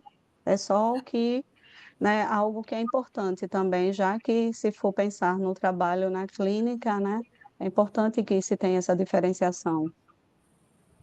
Isso, Sim, Helena, Silvia. eu vou aproveitar esse seu esclarecimento para fazer o seguinte comentário. Da primeira vez que os pais de ou escutaram aquilo que eles descreveram como ecolalia, não é? Se eu não me engano, o que ou repetia era é a sua voz, não é? Então, na verdade, essa ecolalia representa uma repetição de algo que a criança escuta, porque ele era criança nessa época, não é? Mas ele repete sem nenhuma segmentação. Uhum. Diz uma frase, é a sua voz. Ele coloca isso tudo num único bloco significando, é a sua voz. Tanto que os pais levam muito tempo para conseguir entender que ele está dizendo é a sua voz. Então, ao meu ver, não é exatamente uma ecolalia nos termos em que a gente conhece. Uhum. Isso significa que a criança está, no caso de hoje, numa etapa muito anterior, não é? Aquela etapa em que as crianças começam a falar fazendo já uma segmentação das palavras, não é? Então, essa repetição, os pais, de certa forma, transformam aquilo que a criança diz numa outra coisa, porque não é exatamente a sua voz que a criança diz. Então, era isso, gente. A gente tem talvez 2 ou 3 minutos. Vocês querem, não é, acrescentar algo? Poxa, já Silvia, e não passou. esqueça de já convidar para o próximo seminário, né? Que nós não vamos ter no mês de outubro, né? Por conta dos feriados, eleição, mas em novembro, né? Nós teremos no dia 9/11, mas a gente vai estar mandando para vocês o convite, né? O próximo seminário, que será com a Luísa e com a Silvia e com a Luísa, né? Então, o convite já está lançado.